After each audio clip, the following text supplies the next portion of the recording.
Merci beaucoup, Amon. Alors, je pense que je ne dirai pas je ne toucherai pas au contexte qui nous a permis de nous rencontrer parce que c'est assez obscur aujourd'hui dans ma tête, tellement il s'est passé de choses. Euh, donc, je m'appelle Christian Jourou. On peut m'appeler Chris, c'est beaucoup plus rapide et plus facile à prononcer et à retenir. Je suis juriste et développeur. J'ai fait mes études au Togo, au Togo et au Burkina Faso principalement. Au Burkina Faso, pour ceux qui sont de Kaya, je suis passé par le petit séminaire à Saint-Cyprien de Kaya. Donc, je les salue. Euh, et donc, après ça, je suis parti faire mes études ailleurs, en Russie principalement, où j'ai fait des études de droit. Et donc, j'arrive en Russie en 2011 et c'est en 2011 que je découvre un truc dont on entendra parler un peu plus tard qui s'appelle la blockchain. Donc, quand moi j'en entends parler, ça me fait beaucoup rire parce que je me rends compte que on a une bande de personnes qui essayent de transformer, enfin, qui essaient de changer le mode de fonctionnement actuel de la société. Donc, moi, ça me fait rire dans un premier temps. Mais vu que je suis juriste et qu'on me parle de décentralisation, je n'arrive pas du tout à comprendre ce que ça veut dire.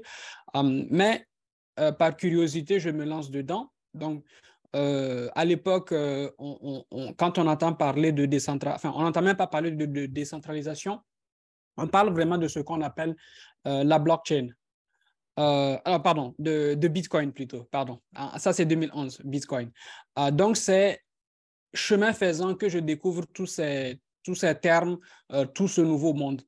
Moi, je me suis lancé. Alors, j'ai fait énormément de temps plutôt en backstage où je regardais l'environnement se développer et en même temps, lorsqu'il fallait donner un coup de main par ici, faire de petits trucs par là pour l'écosystème, bon, ben, je me donnais, sachant que le principal coup de main, c'était de pouvoir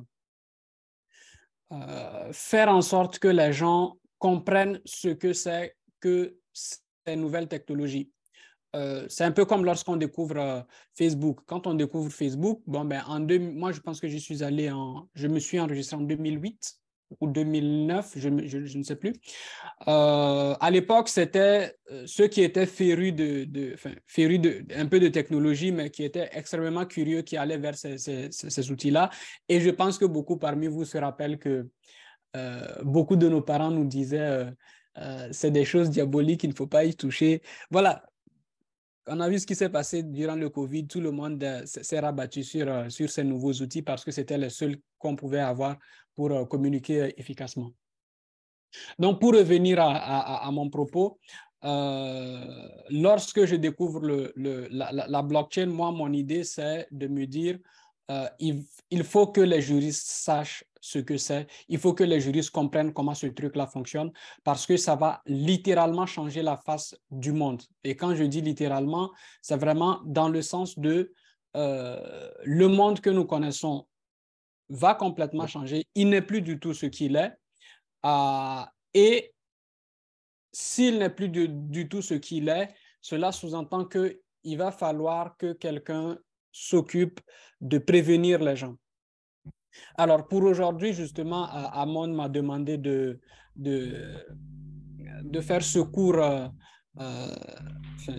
cette courte conférence.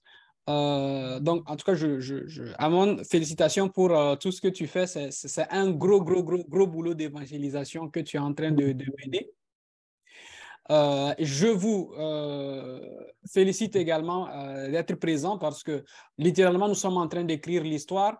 On ne s'en rend pas compte aujourd'hui, mais dans 10 ans, lorsqu'on va se retourner pour regarder ce qu'on a fait à l'époque, on va se dire il fallait être fou pour penser.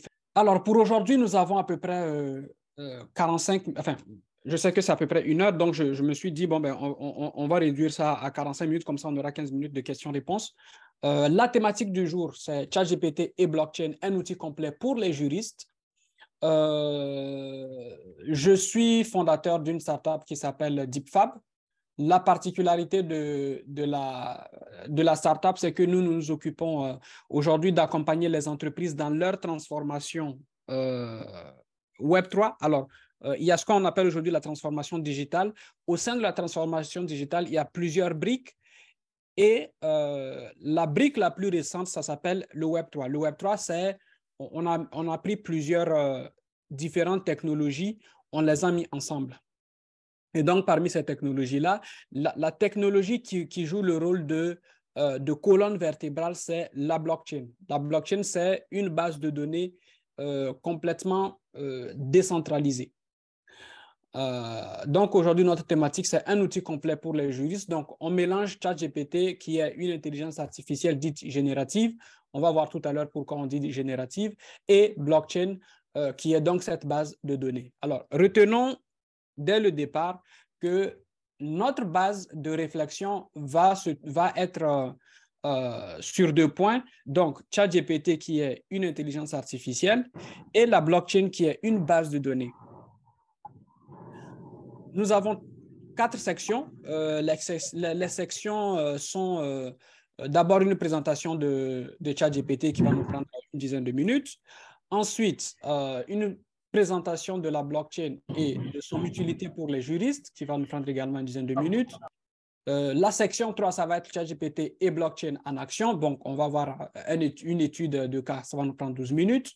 Et en fait, la dernière section, discussion sur les enjeux éthiques et réglementaires, parce que c'est vraiment ça le nerf de la guerre aujourd'hui, surtout si on est juriste et qu'on comprend qu'on entre dans un nouveau monde avec de nouvelles règles.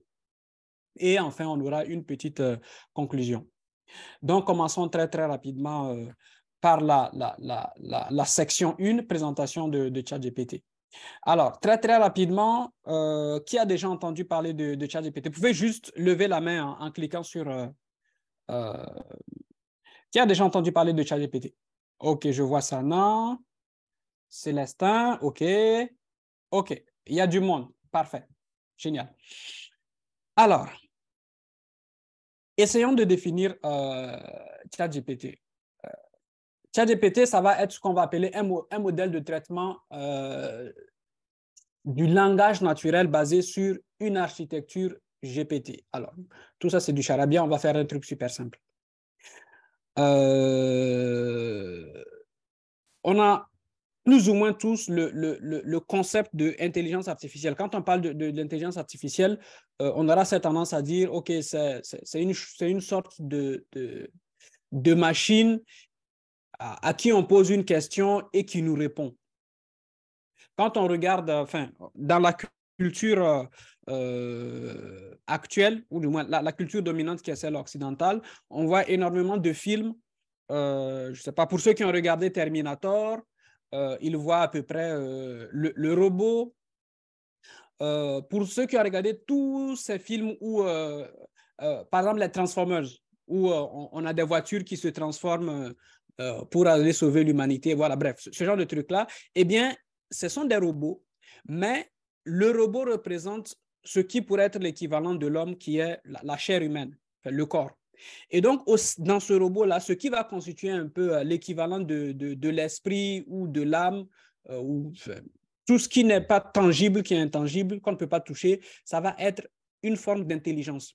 Et donc, pour les robots, ce qui va constituer leur partie invisible, intangible, mais intelligible, c'est l'intelligence artificielle.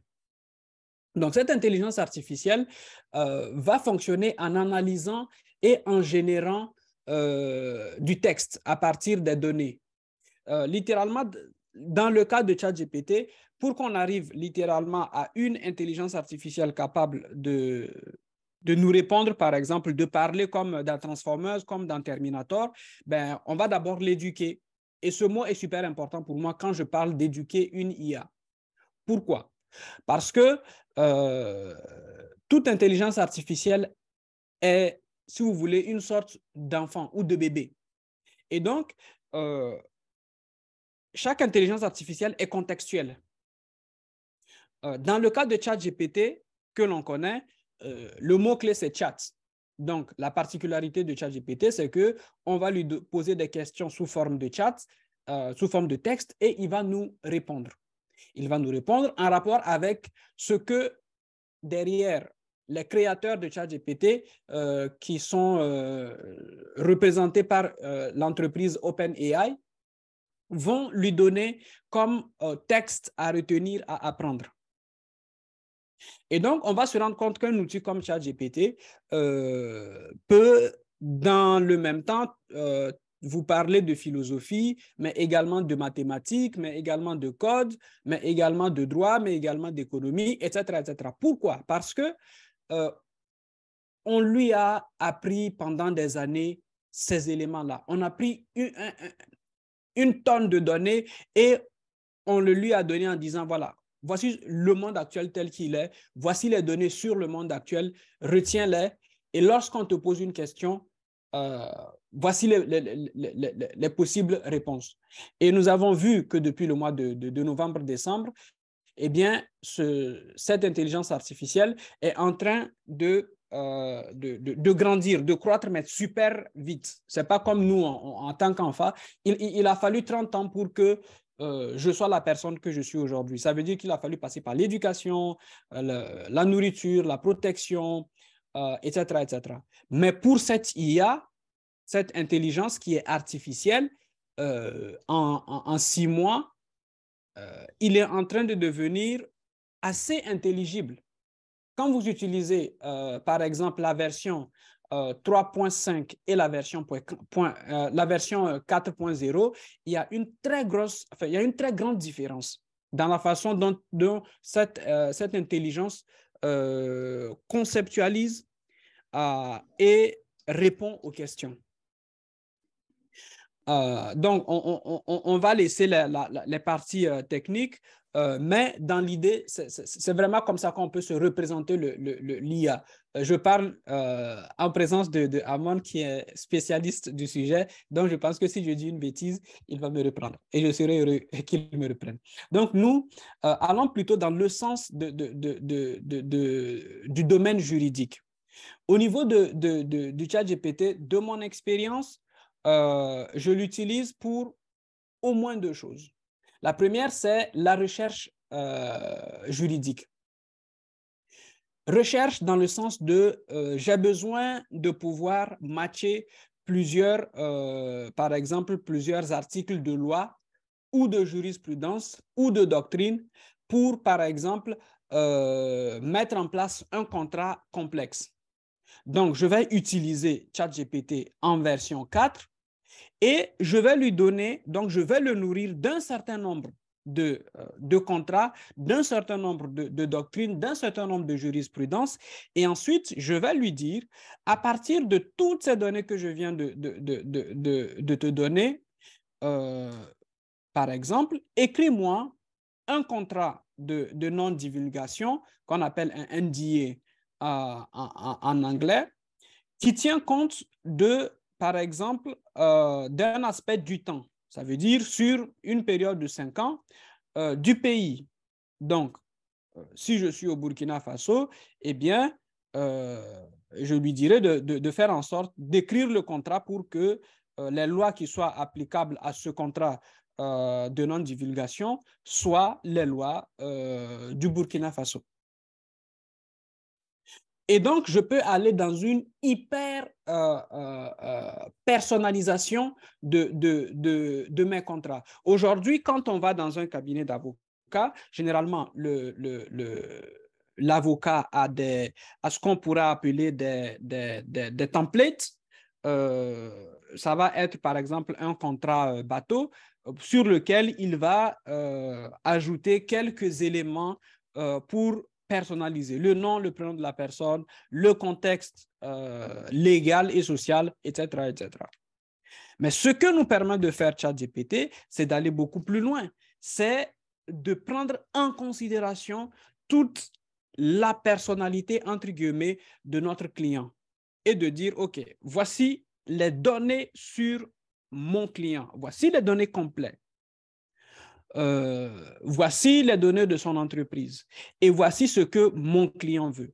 Propose-moi un contrat qui tienne compte de tous ces éléments-là. Et donc, ChatGPT... Pardon?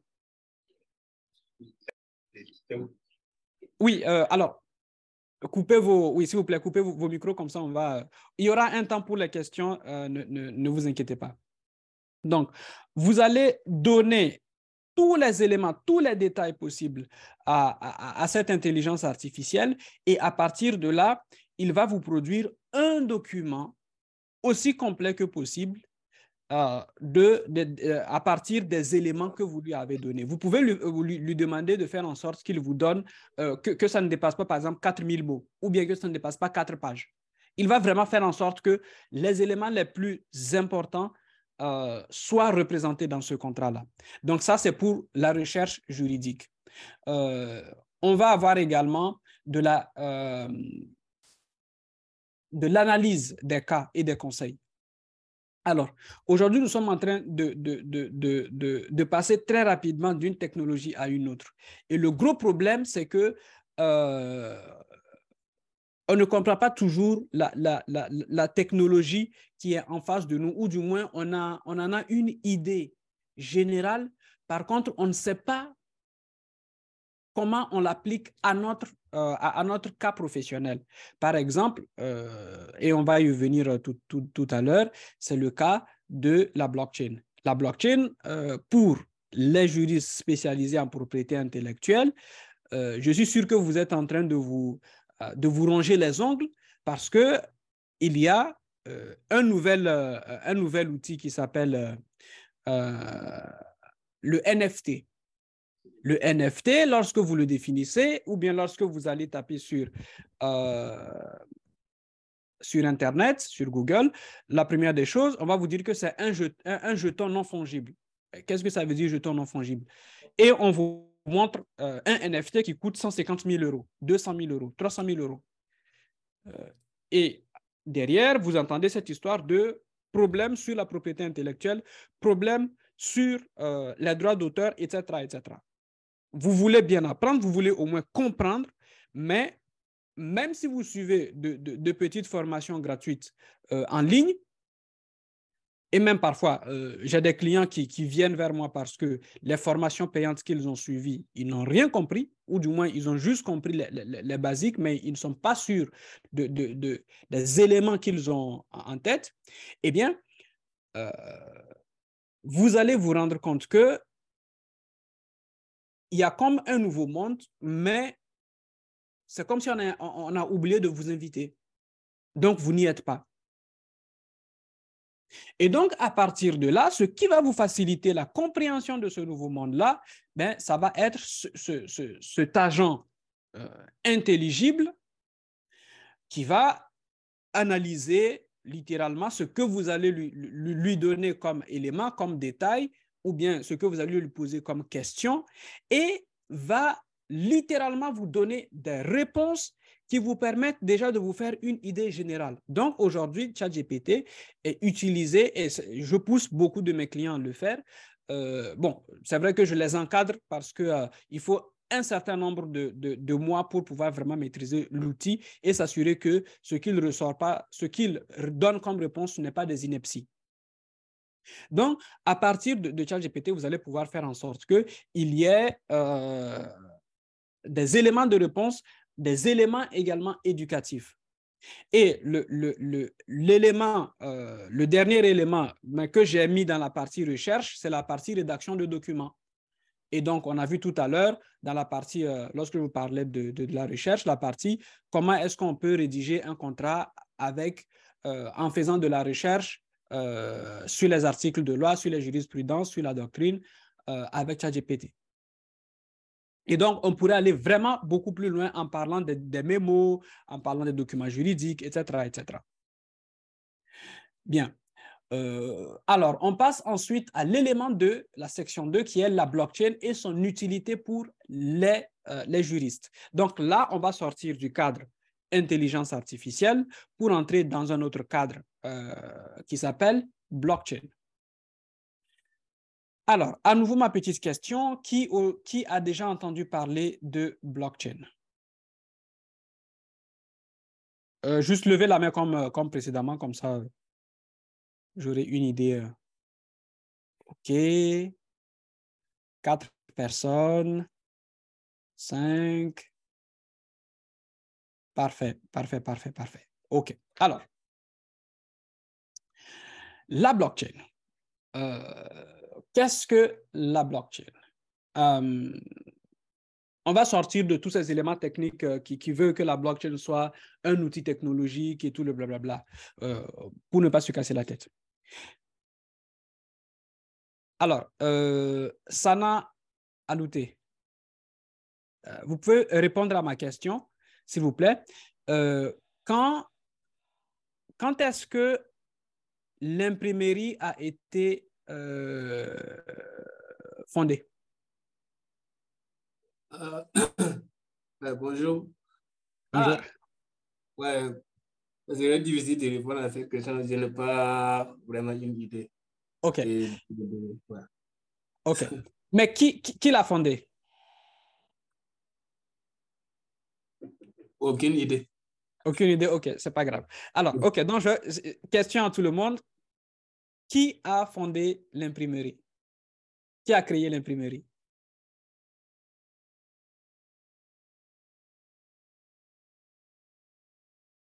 Celui qui répond à la question, je lui donne 1 heure de consultation. Et sans tricher. Donc, vous avez encore 10 secondes. Au bout de 10 secondes, si personne ne répond, je réponds et l'heure est perdue. Il reste 5 secondes. C'est pas Edison? Non. Gutenberg. C'est Gutenberg. C'est Gutenberg. Alors, c'est qui a répondu? C'est Yaoui. OK. Donc, écrivez-moi sur LinkedIn. En principe, vous voyez mon nom, Elisabeth Jouro-Christian. Sana, comme vous avez essayé, vous m'écrivez également sur LinkedIn. D'accord, merci. Je vous en prie. Alors, donc Gutenberg fonde l'imprimerie, ou du moins crée la première machine, invente la première machine à imprimer en 1450, entre 1450 et 1452 ou 1455. Lorsqu'il crée la machine à imprimer, il y a quelque chose qui se passe un siècle plus tard. On entend parler des protestants, de l'Église protestante qui naît. Qu'est-ce qui s'est passé entre 1452 et 1552-1560? C'est qu'on a eu une machine qui permettait de faire ce que les moines faisaient jusqu'à 1452, qui était de prendre la Bible et de la retranscrire à la main. Ça, c'était l'une des économies des moines. Pour garder la parole divine, il fallait des gens qui passent des années à bien étudier la calligraphie. Et donc, lorsque votre travail pour lequel vous êtes payé vient à tomber dans la main d'une machine qui ne respire pas, qui n'a pas besoin de nourriture pour fonctionner, qui n'a pas besoin d'air, qui a juste besoin qu'on lui mette de la peinture et du papier et des lettres en fer, eh bien, vous comprenez bien que l'économie à l'époque qui était maintenue par l'Église catholique va s'effondrer. Et donc, avec l'invention de l'imprimerie en 1452 par Gutenberg, littéralement, on assiste à la disparition de la puissance de l'Église catholique romaine. Et donc, si tout le monde peut accéder à l'imprimerie, ça veut dire que tout le monde peut imprimer la Bible, ou du moins les gens qui jusqu'alors ne pouvaient pas accéder à la Bible vont pouvoir y accéder. Pourquoi? Parce que ça va être beaucoup plus facile d'imprimer de nombreux livres. C'est pour ça que à l'époque, l'un des livres les plus imprimés, ce sera la Bible. Et avant 1452, 1454, la Bible était en latin. Après 1454, on voit la Bible qui se traduit en allemand, en russe, en français, en anglais, dans plusieurs langues. Et là, tout de suite, on a une partie. Bien, forcément, l'Église catholique va contre-attaquer parce que c'est son business qui est en train d'être détruit, dans le sens où c'était uniquement eux qui détenaient le monopole de l'imprimerie de la Bible, le monopole de la parole de Dieu. Donc, imaginez-vous que avec ça, bon, ben, on va assister à de nombreuses découvertes. La première, ou du moins, le premier élément, c'est que tout le monde, ou presque, peut désormais apprendre à lire et à écrire. Alors qu'avant, il fallait être d'une famille bourgeoise ou bien il fallait être d'une famille presbytérale ou il fallait aller au séminaire pour apprendre à lire, à écrire. Mais là, l'éducation, grâce à l'imprimerie, se démocratise. La Bible se démocratise. Dès cet instant-là, eh bien, ceux qui détenaient le pouvoir vont le perdre petit à petit parce que l'imprimerie va permettre, par exemple, aux empires, aux royaumes, etc., d'avoir désormais la possibilité de créer de l'information et de l'envoyer sur tout le territoire. Donc, c'est à partir de là que, littéralement, on va voir un premier changement dans la conception du monde. Et ce qui devient important, c'est l'information. C'est celui qui c'est votre source d'information qui vous commande. C'est votre source d'information qui est, entre guillemets, votre Dieu, si on peut se dire ça comme ça. Maintenant, ça, c'est en 1454. Entre 1454 et 2008, on a eu plein d'évolutions. Et parmi ces évolutions-là, on a bien sûr la période industrielle, la période post-industrielle, la période digitale, l'apparition des premiers réseaux sociaux. Mais jusqu'en 2008, le monde était basé principalement sur une organisation centralisée.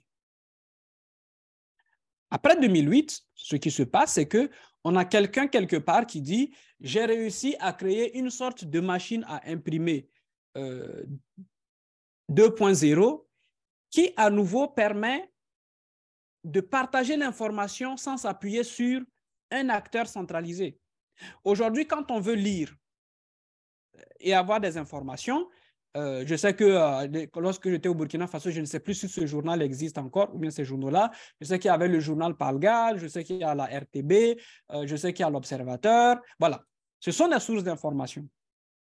Mais depuis que Facebook est apparu, depuis que les réseaux sociaux sont apparus, la télé peut être concurrencée par un réseau social. On a des comptes sur YouTube qui font plus de vues que les meilleures chaînes télé au monde et qui sont dans le partage de l'information. Sauf que ce partage d'information jusqu'alors se fait par des acteurs centralisés. YouTube, c'est détenu par Google. Instagram, c'est détenu par Facebook, qui est maintenant Meta. TikTok, c'est détenu par l'entreprise TikTok, etc. Mais vous avez quelqu'un qui, en 2008, dit « À partir d'aujourd'hui, il y a un système qui permet désormais de ne plus dépendre de YouTube, de Facebook, de TikTok et de faire littéralement la même chose. » Et donc, à partir de là, si je peux me passer de tous ces réseaux sociaux et continuer de travailler et de capter le plus grand pourcentage de valeur que je crée. Quand je fais, par exemple, une vidéo et que cette vidéo a 1 million de vues, combien je suis payé par YouTube?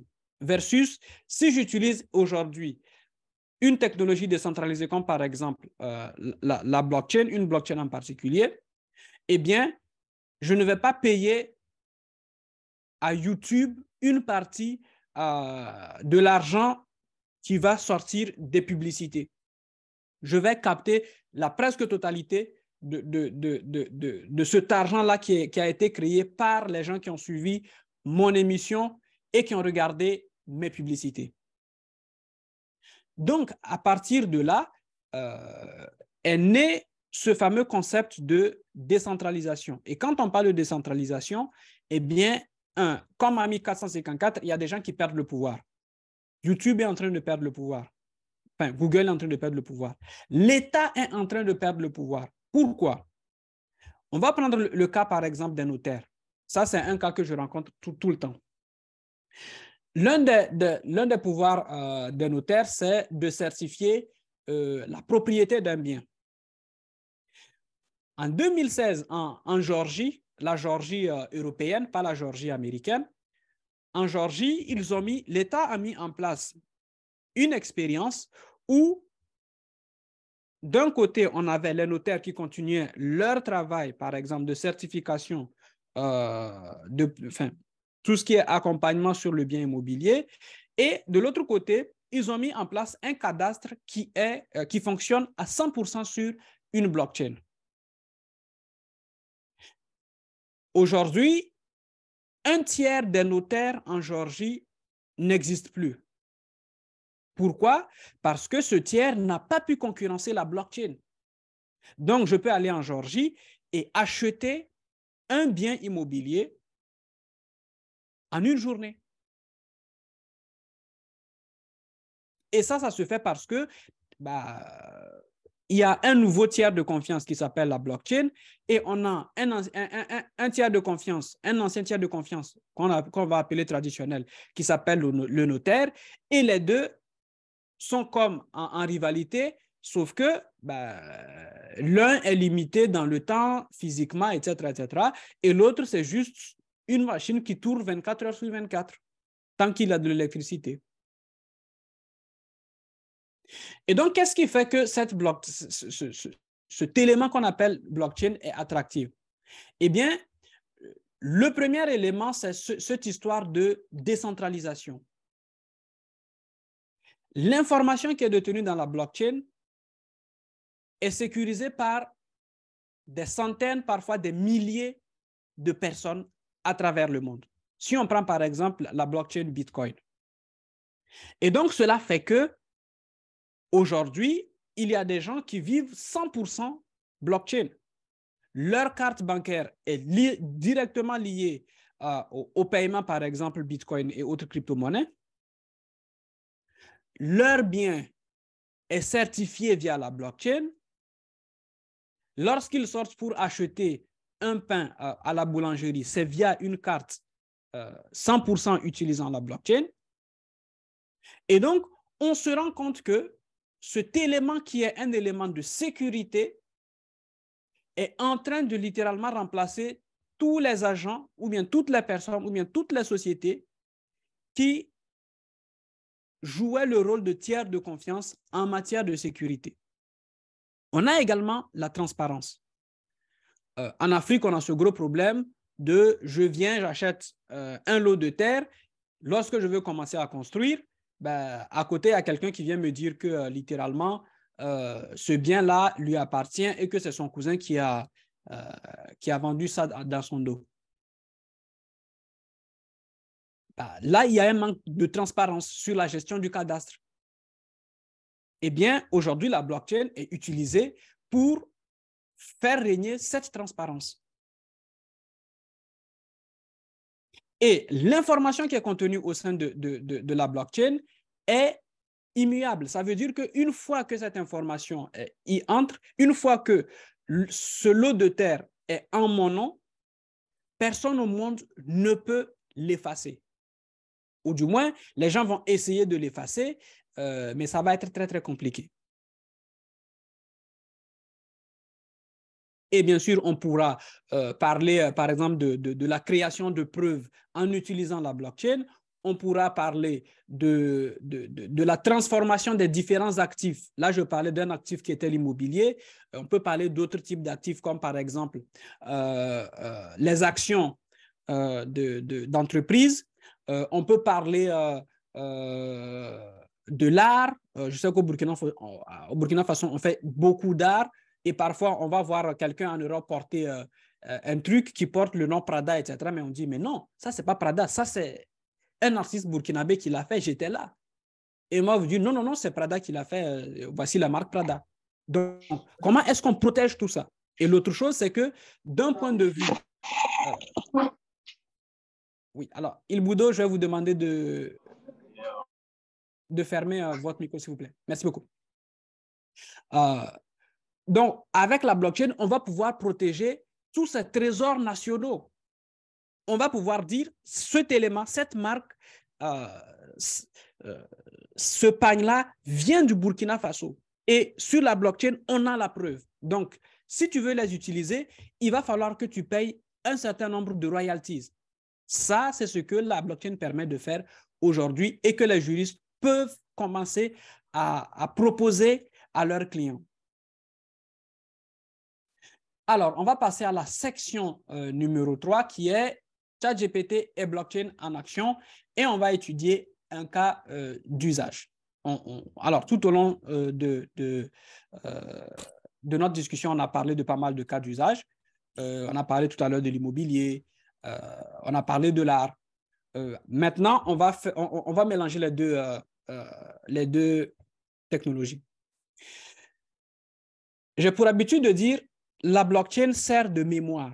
Vu qu'une information qui rentre dans la blockchain ne peut plus être modifiée, ne peut plus être supprimée, eh bien, l'intelligence artificielle va servir de cerveau. Le cerveau va prendre le temps de réfléchir, de processer des informations et ensuite va garder en mémoire les informations les plus importantes. Donc, ChatGPT, littéralement, va vous permettre de réfléchir, de mener à bout une réflexion. Par exemple, ça peut être pour les cas des juristes, mettre en place un contrat qui prouve que M. Sana, par exemple, possède bien ce lot de terre.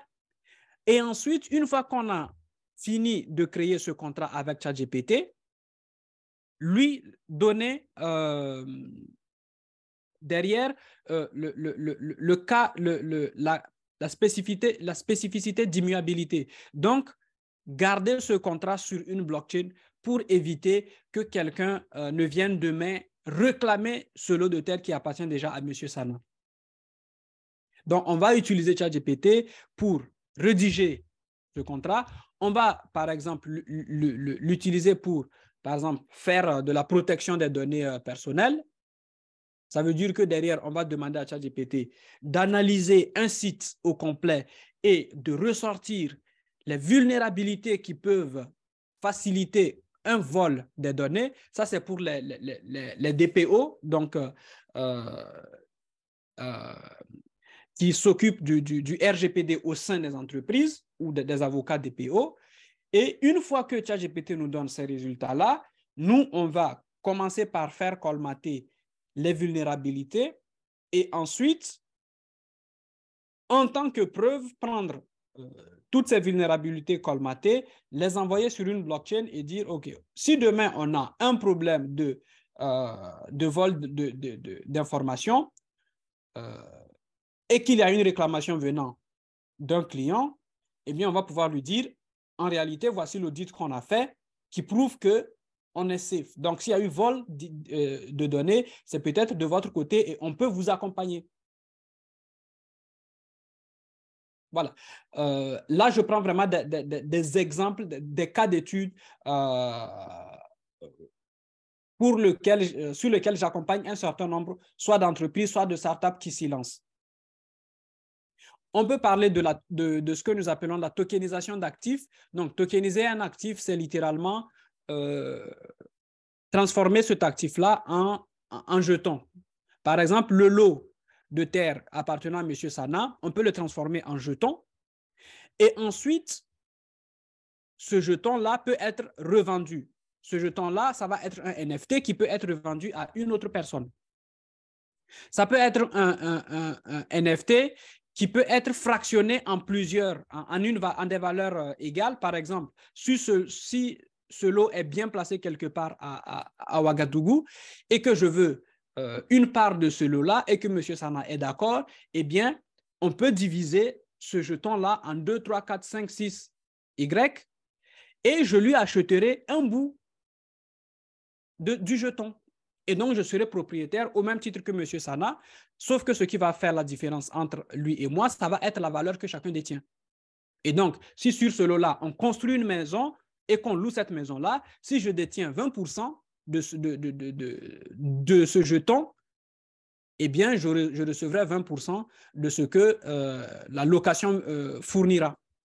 Et donc, vous voyez que on va vers ce qu'on appelle une démocratisation de la valeur. Ce n'est plus quelqu'un, quelque part, à Wall Street qui va définir la valeur du pain, la valeur du blé, la valeur d'une tonne de blé, la valeur d'une once d'or. Ça va être le lieu d'où ça a été produit. Ça va être les personnes qui produisent ces biens-là qui vont en définir les valeurs et immédiatement les proposer à des gens qui sont intéressés par ces produits-là.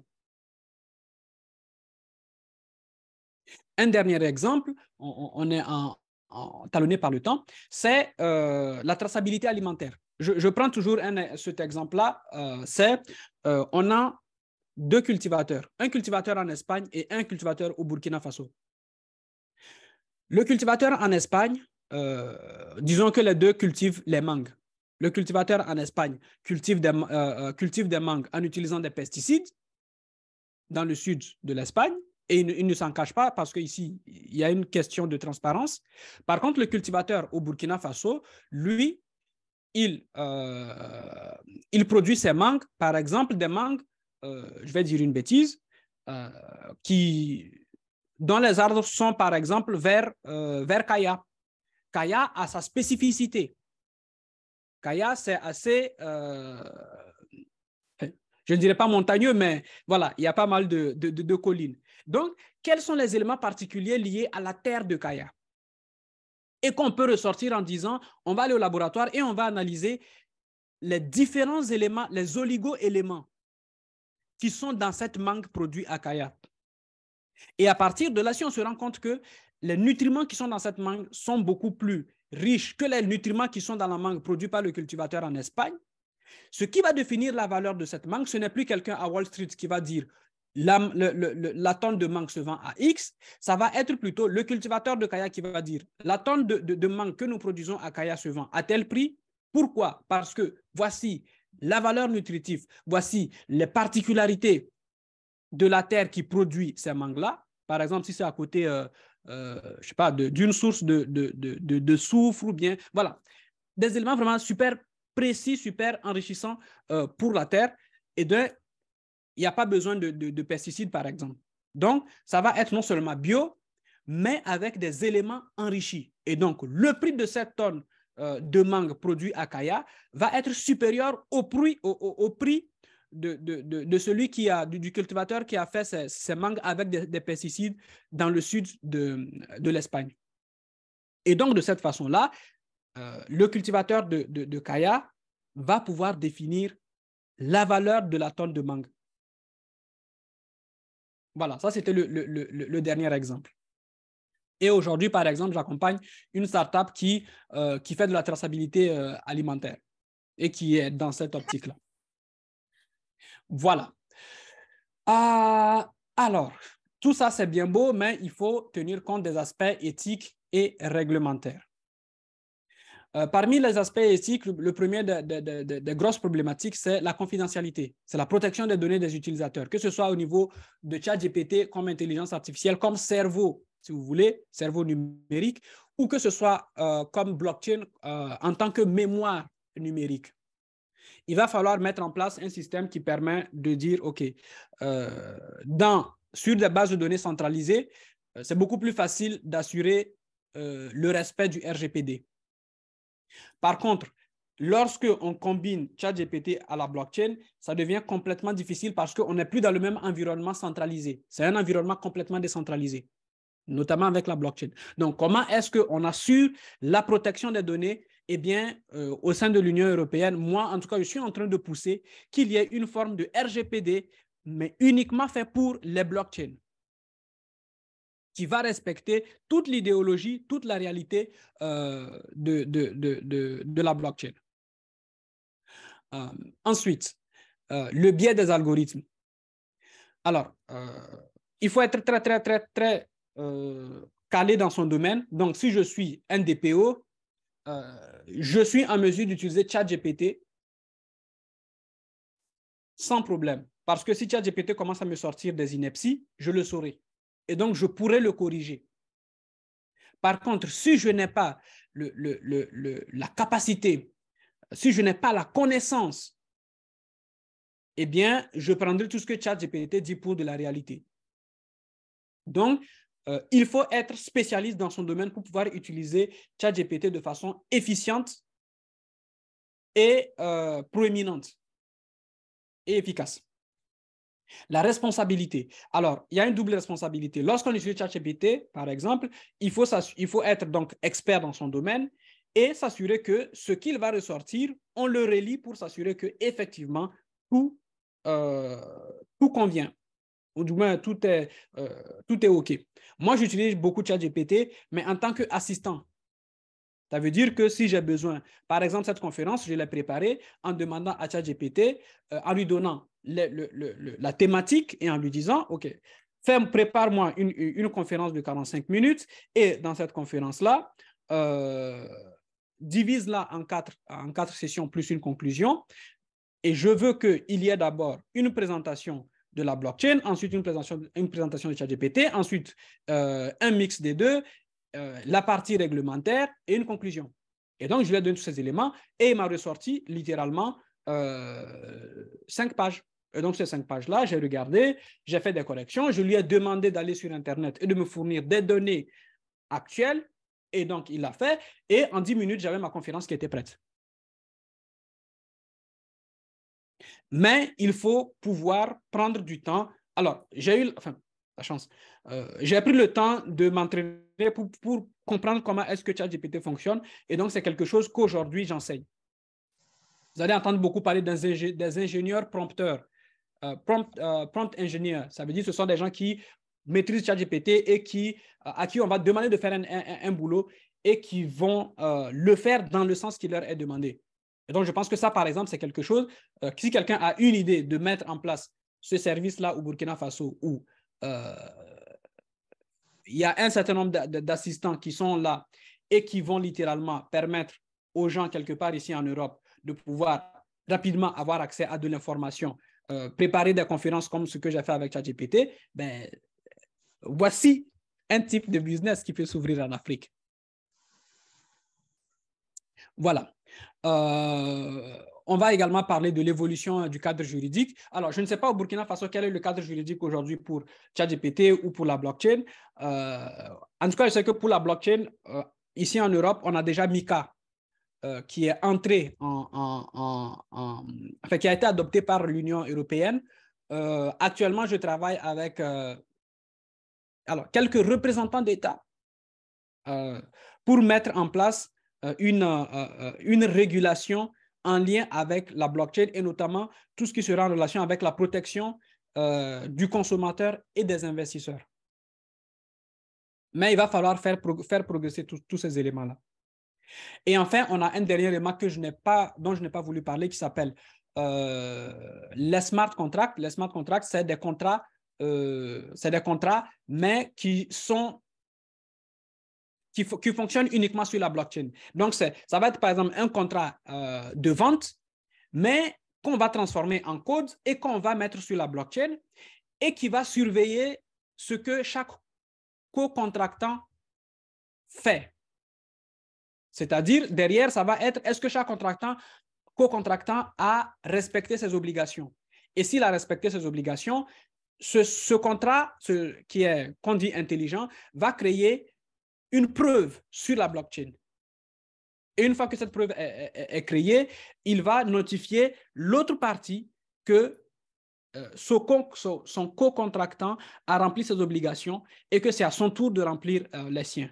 Et si jamais en face, l'autre ne remplit pas, eh bien, le contrat ne va pas, en fait, rien ne va se passer et ça va être beaucoup plus facile d'aller devant le juge et de dire, voici la preuve qui se trouve dans la blockchain que effectivement, moi, j'ai rempli mes obligations et mon co-contractant n'a rien fait.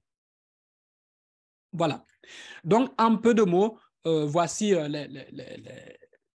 les enjeux éthiques et réglementaires à tenir compte. En conclusion, ChatGPT et blockchain, ça va être très, très passionnant dans les années à venir, en tout cas dans cette décennie, jusqu'en 2030. On verra énormément d'évolution en termes professionnels. ChatGPT ou la blockchain ne va pas faire disparaître nos différents jobs. Le tiers de notaires qui ont disparu en Géorgie, ils s'y sont mal pris. Et j'avais pris le temps de faire pas mal de formations. Bon, je ne comprends pas le géorgien, je comprends plutôt le russe. Et il y a des géorgiens qui parlent russe, donc voilà. Et dans l'idée, c'était justement de les aider à traverser cette étape-là. Bon, tout le monde n'a malheureusement pas. Il y en a qui ont laissé tomber parce que c'était assez complexe. Donc, notamment, vous m'excuserez du terme, mais les vieux notaires, ils ont laissé tomber parce que c'était trop. Mais le notaire ne disparaît pas, il fait évoluer son job. Et pour faire évoluer le job, il faut nécessairement comprendre qu'il va falloir fournir des efforts pour comprendre ces nouvelles technologies. Et ChatGPT aide justement d'abord, il aide à comprendre ce que c'est que ChatGPT et ensuite aide à comprendre ce que c'est que la blockchain. Et comme vous pouvez l'imaginer à partir des différents éléments que je vous ai fournis, le potentiel de ces deux technologies mises ensemble est immense. Le potentiel de la blockchain est démentiel. Voilà. Donc, en peu de mots, c'est ce que je voulais partager avec vous et enfin vous inviter à explorer et adopter cette technologie dans votre quotidien. Il n'y a rien d'élitiste, non. Ça va se démocratiser, c'est en train de se démocratiser et c'est à vous d'être des entrepreneurs qui prennent des risques parce que ça va payer gros au bout du compte. Donc, je vous remercie beaucoup pour votre attention. Ok, merci Christian Djourou pour cette brillante présentation. J'ai avec moi Rodrigue Cafando également, le docteur Rodrigue Cafando, qui est de Citadel, ils sont co-organisateurs. Alors, je vais peut-être laisser Rodrigue Cafando vraiment dire son mot. Il a suivi, j'ai vu qu'il était là. Donc, Rodrigue. Oui, très bien. Vous m'entendez? Oui, on t'entend. D'accord. Donc, bonjour. Merci beaucoup, Christian, pour cette brillante présentation. C'est vrai que c'est le premier thème qui aborde un peu la blockchain depuis le lundi, si je ne me trompe pas. Donc, en plus de l'intérêt que ça peut en fait susciter, ça donne aussi des idées sur comment est-ce qu'on pourrait utiliser la blockchain, par exemple, chez nous. Il a pris l'exemple, hormis le cas juridique, l'exemple, par exemple, sur l'agriculture, il y a pas mal aussi. Ici, nous avons, par exemple, des procédures administratives. Il y a d'autres exemples, par exemple, sur l'urbanisation. Il y a pas mal de cas pratiques qui peuvent être en fait, mis en place avec la blockchain pour, bien évidemment, assurer une fiabilité. Donc, c'était très bien. Et aussi, le fait de faire le matching, en quelque sorte, avec ChatGPT, ça donne aussi une autre vision de comment est-ce que ces deux technologies, en fait, peuvent être exploitées voilà, de la façon la plus simplement possible. Donc, encore merci, Christian, pour ta brillante présentation. J'ai suivi avec beaucoup d'intérêt. Et je suppose qu'en ligne, je vois déjà dans le chat, ils auront sûrement pas mal de questions à te poser. Merci beaucoup. Voilà, merci. Et comme je viens de l'écrire dans le chat, ceux qui ont des questions, peut-être vous pouvez les poser rapidement ou peut-être même prendre la parole, hein, ça dépend. Christian, peut-être tu peux, si tu veux conduire cette session, il n'y a pas de problème aussi. Avec plaisir. Voilà, donc ceux qui ont des questions, n'hésitez pas. Ceux qui veulent prendre la parole, vous pouvez lever la main. Si vous ne pouvez pas parler, parce que je sais qu'il y a des gens qui sont au bureau, vous pouvez envoyer un message par chat, on va voilà, transférer à Christian. Donc, Voilà.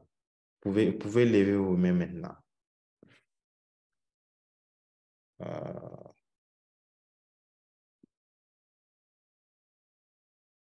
Oui, je prends les questions. Alors, comme là, René Yaovi, moi, je ne suis pas juriste, mais j'ai beaucoup appris. Eh bien, tout le plaisir est pour moi. Oui, comme là, René Yaovi, je vous écoute. On peut se tutoyer si vous voulez bien? Bon, ça peut aller. Super, je vous écoute. Okay.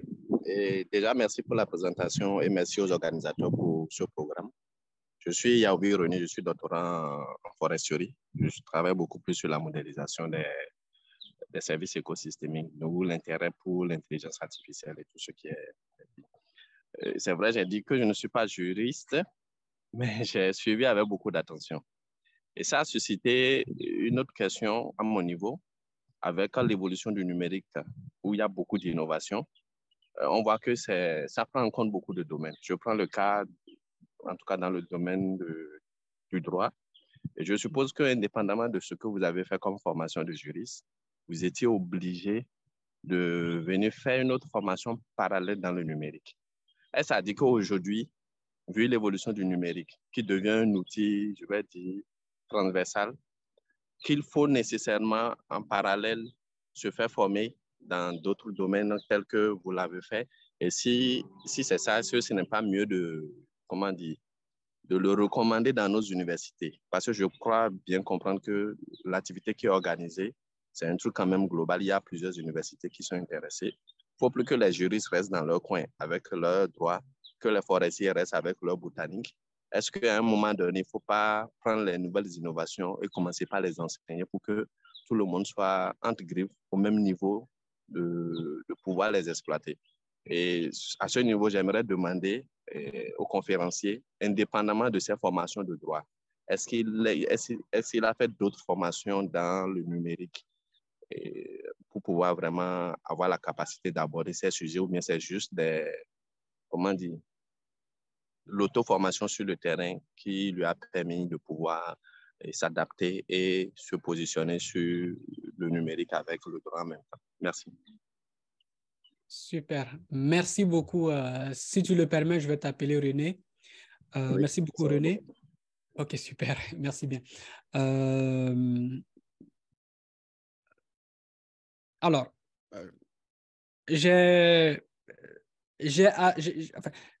ça a été de l'auto-formation. Ça a été de l'auto-formation, ou du moins, j'ai commencé par de l'auto-formation. J'ai commencé par un langage qu'on appelle Java. Ça, c'est en 2011. Que j'ai détesté. Désolé pour les amoureux de Java. Non, moi et Java, ça fait deux. Par contre, je suis passé de Java à JavaScript parce que c'était beaucoup plus facile. Donc, Java, JavaScript, ce sont des langages informatiques qui sont compris par l'ordinateur principalement. Donc, parallèlement, lorsque je faisais mes études de droit, je faisais également des études, je faisais des formations en programmation. En anglais, ça va être en coding. René, je suis complètement d'accord avec toi. Il faut que ce soit impératif dans les universités. Je ne dirais pas tout le monde, mais la majorité des professionnels doit à minima comprendre la logique informatique. Parce que c'est dans sa compréhension que ça va être beaucoup plus facile de faire évoluer le poste professionnel. Aujourd'hui, nous sommes en train de créer une université digitale, donc une université numérique qui s'appelle DeepFab Campus, mais pour le moment, nous le faisons principalement pour les juristes et les experts comptables, où on mélange désormais le code et le droit pour créer une nouvelle matière. Donc, en se disant tout simplement, jusqu'alors, si je veux travailler, j'ai besoin du papier, j'ai besoin d'un bic et j'ai besoin de comprendre l'alphabet. L'alphabet qu'on comprend dans... l'alphabet qu'on apprend à l'école primaire, eh bien, son équivalent, ça va être les principes de base de la programmation qu'il va falloir apprendre dès la première année de l'université, indépendamment de la branche. Je sais qu'en Afrique, on a toujours dans les pays francophones, principalement, c'est là que j'ai remarqué ça, on a la série A, la série C, la série D. Indépendamment de la série dans laquelle on est, il va falloir qu'on apprenne les bases du code. Une fois que tout le monde se sera mis à apprendre ces bases du code-là, la transition va être beaucoup plus facilitée.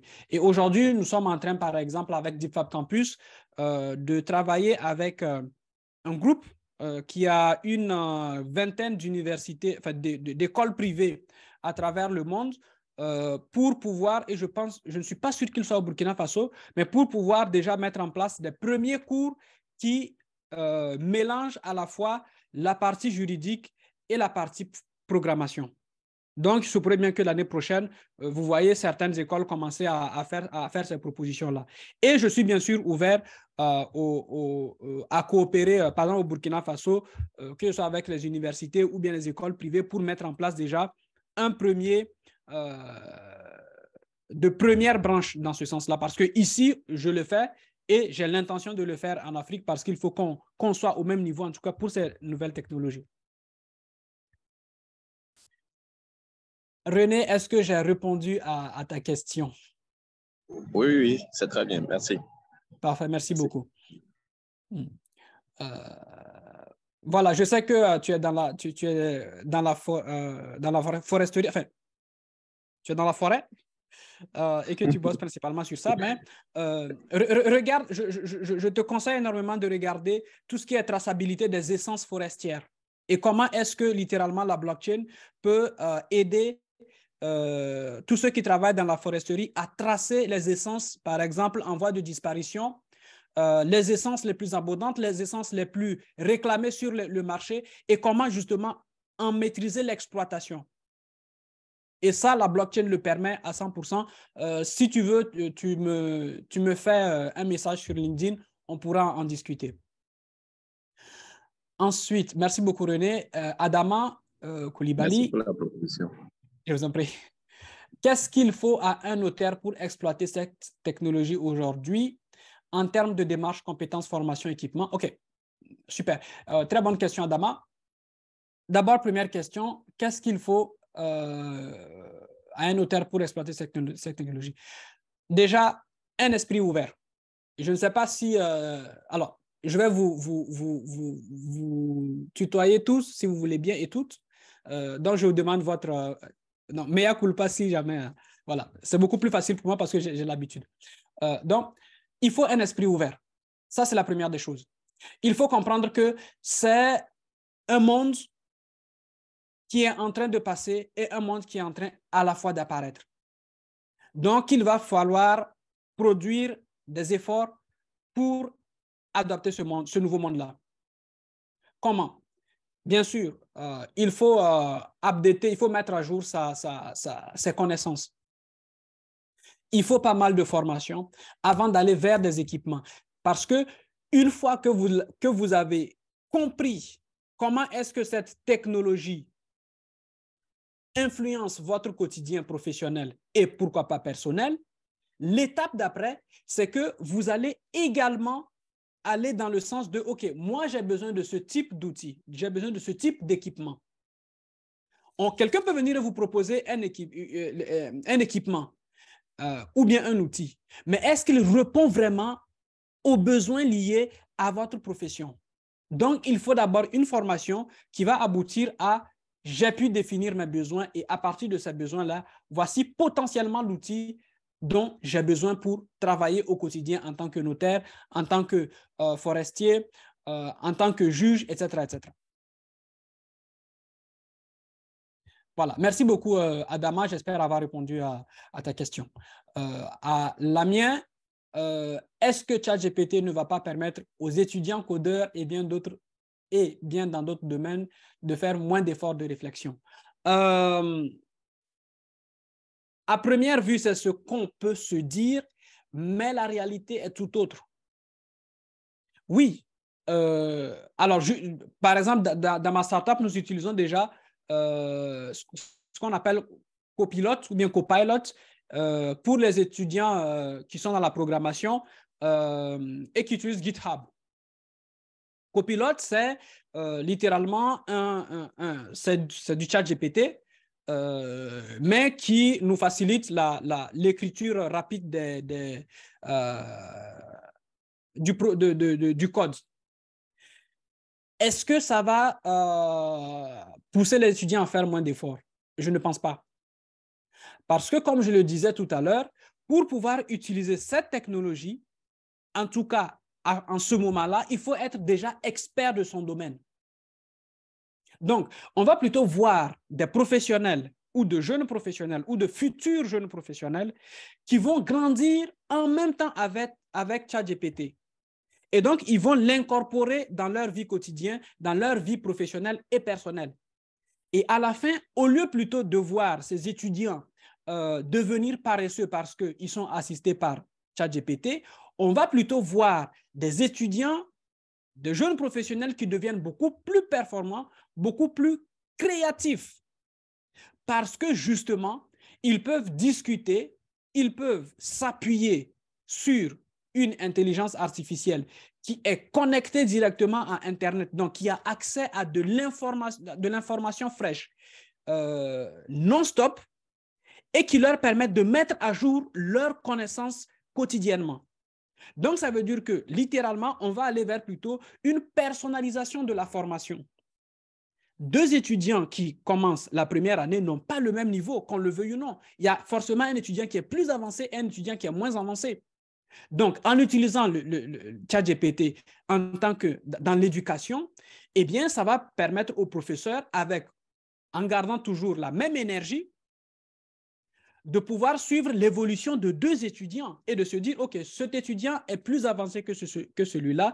Et donc, la façon dont ChatGPT se comporte pour l'étudiant qui est avancé est différente de la façon dont il se comporte pour l'étudiant qui est le moins avancé. ChatGPT ne va pas vous rendre plus intelligent. Il va à chaque fois vous répercuter ce que vous avez comme niveau. Voilà. Merci beaucoup, Lamien. Alors, Daouda, de mon point de vue, entrer dans l'ère de l'IA et de la blockchain recommande une revue juridique et une adaptation des textes et lois afin de permettre aux gens d'avoir un usage éclairé et encadré de cette technologie. Complètement d'accord avec toi, Daouda. Mais allons-y en profondeur. Lorsque la machine à imprimer a été inventée, il a bien fallu mettre en place un cadre juridique, ou légal de l'époque, je suppose, pour dire, OK, on va commencer par lutter contre la désinformation, les fake news. Les fake news, ça ne date pas d'aujourd'hui. Ça date depuis que l'homme sait lire et écrire, depuis que l'homme sait parler. Donc, ça va être dans le même cas. À chaque fois qu'on change d'outil de communication, l'homme en soi ne change pas. C'est l'outil qui évolue et c'est cet outil-là qu'il faut... ce n'est même pas l'outil qu'il faut réglementer, il faut en réglementer les usages. On a utilisé la blockchain pour blanchir de l'argent. Je suis complètement d'accord. Maintenant, il faut d'abord comprendre ce que c'est que la blockchain et ensuite proposer une régulation, une législation qui est en relation ou bien qui respecte les réalités de la blockchain. On peut utiliser ChatGPT pour tricher. J'ai vu des étudiants avec qui j'ai parlé faire des commentaires de textes juridiques avec ChatGPT. Et ils se sont tapés des 15, des 16, des 17, jusqu'à ce que le professeur dise, OK, littéralement, ça, ce n'est pas ton niveau, tu as utilisé ChatGPT. Et qui t'a aidé? Donc, l'éducation, on va traverser une petite période où littéralement, le professeur sera obligé d'accepter le résultat de l'enfant parce qu'il ne peut pas le corréler au travail de ChatGPT ou non. Mais le professeur sait d'emblée quel est le niveau de l'étudiant. Donc, quand l'étudiant vient avec un premier devoir qui est super bien fait, il sait tout de suite qu'il y a eu tricherie quelque part. Donc, oui, au Burkina Faso et en Afrique dans son entièreté, je soutiens qu'il y ait une régulation, mais une régulation qui tienne compte de la réalité, pas une régulation qui vient blâmer ou bien qui vient stopper ou ralentir l'innovation. Merci beaucoup, Daouda. Comme l'a René Yaovi, je peux apporter un témoignage sur l'utilisation de ChatGPT par les étudiants. Alors, je ne sais pas si on a le temps, mais je vais juste répondre à la dernière. Et si Amon est OK et qu'il pense qu'on a le temps, ce sera avec plaisir que je donne la parole.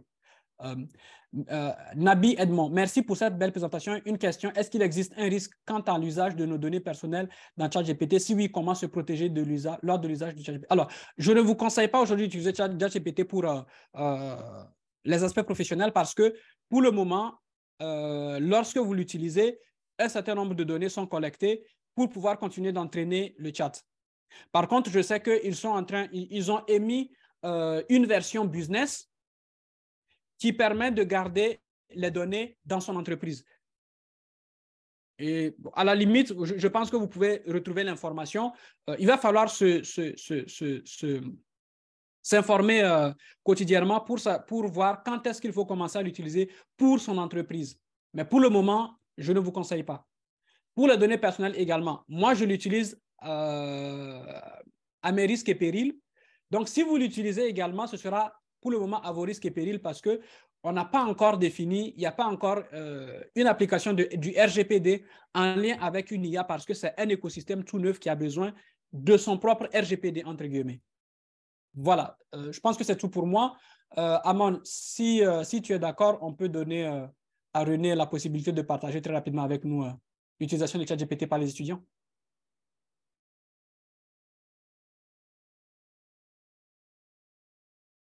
Alors, René, si tu veux bien, très rapidement, on t'écoute. OK, merci pour la parole. Et je comprends la préoccupation de celui qui a posé la question, mais je pense que nous sommes maintenant dans une révolution qui demande un changement de mentalité. Okay. Je crois que pour nous les étudiants, en tout cas moi je suis doctorant et je vais donner un petit témoignage. Il y a une semaine, j'avais un problème avec un code que j'utilise dans le logiciel R. J'avais une erreur qui s'affiche. J'ai tenté pendant 3 jours à chercher des solutions. J'ai écrit à des patrons qui m'ont dit qu'ils n'ont pas aussi de suite. On a tenté plusieurs scripts. J'utilise, je pense, c'est Bean. C'est comme ChatGPT, mais je pense que c'est Explorer, mais Microsoft qui a développé ça. Donc, je suis allé, j'ai mis l'erreur là-bas et la machine analyse et me dit, bon, l'erreur, c'est certainement lié à ça. Je dis, OK, si c'est ça, corrige le script et dis-moi ce qui manque dans mon script. Et qu'est-ce que c'est? Ça a généré le script et c'est une spécificité des coordonnées géographiques du Burkina que je tentais d'affecter à une base et ça ne prenait pas. Donc, le code qu'il m'a donné, ça manquait seulement 2 caractères. Et j'ai passé 3 jours à chercher ça, alors que je suis dans un délai où je dois déposer mon document. Quand ça a envoyé le code, j'ai exécuté ça après. J'ai envoyé à mon patron m'a demandé. Donc, c'est juste les 2 choses-là qu'il fallait ajouter. J'ai dit oui. Et voilà qu'on a fait 3 jours. Soit on choisit d'être en retard, comme on le fait dans l'agriculture, soit on s'adapte, on adopte l'innovation et on avance comme les autres. C'est comme comment on appelle l'Orange Money aujourd'hui. Et Orange Money, Move Money, tout ce qui est mobile money. Je pense que les banques l'ont combattu. Mais aujourd'hui, toutes les banques sont passées dans les applis de trucs là. Moi, je pense que pour les étudiants, ce qui est important, c'est de savoir est-ce que l'étudiant peut aller chercher la bonne information? Où est-ce qu'il faut aller chercher? Est-ce qu'il y a des outils qui peuvent nous aider à chercher l'information? Et c'est ce qu'il va faire de cette information, c'est l'interprétation de cette information qui serait, comment dire, c'est son niveau qui va définir l'interprétation, mais l'utilisation, la valorisation de l'information. Sinon, moi, je trouve que ChatGPT, les étudiants peuvent l'utiliser. Ce que tu vas taper, je prends par exemple des cas où je dois discuter, j'ai des données, je vois les résultats, je cherche à comprendre pourquoi. Je demande quel est le lien entre tel phénomène et tel phénomène à ChatGPT. C'est parce que je sais qu'il y a un lien, bien, mes données me disent qu'il y a un lien que je cherche à comprendre. Je vais peut-être taper 1 heure à lire 10 pages, 20 pages sur Internet et ce que ChatGPT me présente en combien de secondes. Et je regarde et il me donne les références, je vais vérifier. Je pense qu'il est, en tout cas pour les étudiants, même les mémorants, ça permet d'avoir l'information actualisée. Ça vous permet un gain de temps vraiment énorme. Et ce qu'il faut ce qu'il faut décourager, c'est de faire du copier-coller seulement. C'est ça, je dis, ça là, on ne peut pas, comment dire, il faut qu'on enseigne à l'enfant, voilà les outils qu'il y a, voilà comment tu peux l'utiliser. Ça, c'est vraiment important. Je vois qu'il y a du débat souvent par rapport à ça. Et c'est comme ce qu'on est en train de faire actuellement en Afrique. Au niveau de l'agriculture, on continue d'utiliser la roue pour faire peut-être des mois pour préparer un champ, alors qu'avec une machine, on a fait ça en une demi-journée et puis tout est réglé. Soit on fait l'option de suivre le mouvement, soit on reste dans les non, ce n'est pas bon pour nos étudiants. Mais si un étudiant utilise ChatGPT pour traiter un exercice, on va le sanctionner, croyant que non, il faut réfléchir. Non. Je pense que même cette manière de nous former, ça nous met très en retard. Parce qu'aujourd'hui, c'est celui qui détient l'information qui a comment on appelle, le monopole. Merci. Exactement. Merci beaucoup, René, pour ton témoignage. En tout cas, ce que je retiens, c'est que tu as pu optimiser ton temps. Si tu l'avais fait beaucoup plus tôt, tu aurais gagné 3 jours et passé probablement à d'autres projets. Donc, voilà, un exemple d'expérience vécue. Moi, personnellement, je l'utilise tout le temps, au point où parfois j'ai des... Alors, je suis dans ce qu'on appelle un incubateur, donc on a à peu près 1000 startups. C'est pour ça que vous voyez derrière moi des bureaux. Et donc, on a à peu près 1000 à 1500 fondateurs et cofondateurs de différentes entreprises. Et il arrive que j'ai pas mal de questions de pourquoi est-ce que j'utilise énormément ChatGPT. Mais moi, je l'utilise parce que je veux optimiser mon temps et pouvoir trouver beaucoup plus de temps et faire d'autres choses. Donc, je vous remercie beaucoup. Je passe la parole à Amon. Ok, merci Christian. Je vois que c'est très intéressant, mais bon, toute bonne chose a une fin. Exactement. Voilà, je pense que c'est aussi une invitation à continuer la discussion sur LinkedIn, sur Twitter et tout ça. Voilà, il faut que la discussion vraiment continue pour que plus de personnes entrent. Mais j'avais juste envie d'ajouter un petit truc peut-être à Yaovi, parce qu'il a son profil est intéressant. Il est dans la foresterie, comme il a dit. Actuellement, avec la blockchain, il y a quand même beaucoup de... On est en train de parler de l'aspect juridique aujourd'hui, mais il y a beaucoup de domaines qui sont vraiment liés à la blockchain. Par exemple, l'aspect forestier, récemment, on parle beaucoup de ReFi. Je ne sais pas si Christian, tu as entendu parler de Regenerative Finance, ReFi, au lieu de DeFi, on parle de ReFi souvent. Voilà. Ouais. Dans les aspects de ReFi, on parle beaucoup de foresterie. Il y a beaucoup, surtout par exemple, les aspects de carbone crédit, des trucs comme ça. Ça, c'est beaucoup d'aspects juridiques mélangés à de l'environnement, des trucs comme ça. On parle souvent même parce que ces trucs-là, il y a un gros manque de transparence dans les aspects de crédit carbone là. Donc, il y a beaucoup de projets qui consistent à utiliser vraiment la blockchain pour vraiment optimiser ça. Donc, c'est aussi, je profite d'inviter en même temps, et Yaobi, tu es dans la foresterie, tu devrais aussi t'intéresser à ces trucs-là. C'est très intéressant. Et juste pour exemple, il est possible que dans les années à venir, ou bien peut-être dans les mois à venir, on exporte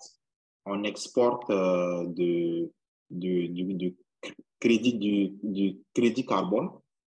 Nos pays africains qu'on exporte aux pays européens parce que c'est un il le faut. Voilà, il le faut. On a la ressource pour ça. Donc, voilà. Donc, c'est une invite à tout le monde. Voilà, l'intelligence artificielle, c'est lié vraiment à beaucoup d'autres domaines. J'invite tout le monde à s'y intéresser. Donc, c'était juste un petit détour et puis peut-être annoncer en même temps l'intervenant suivant et puis vraiment remercier aussi Christian. Vraiment, quand je suis avec Christian, toujours c'est ça. Il est très passionné. Voilà, on peut faire je me rappelle, on a fait une interview, on a fait carrément 2 heures et quelque chose. Très, très intéressant. Il y a beaucoup de choses à dire. Donc, on va tout faire pour l'inviter régulièrement. J'ai partagé le profil de Christian Djourous dans le chat. Vous pouvez aller le contacter, il est vraiment ouvert. Vous pouvez aussi aller voir DeepFab, sa startup. Il donne des conseils. voilà, sur LinkedIn, pardon. Ils donnent des conseils. Voilà, ils sont un peu dans le consulting, l'éducation. Donc, je vous invite à contacter Christian et puis pour en apprendre beaucoup plus. Donc, voilà, donc merci, Christian. Et puis, Ben, merci. voilà, on va rester en Merci pour contact. Et absolument. voilà.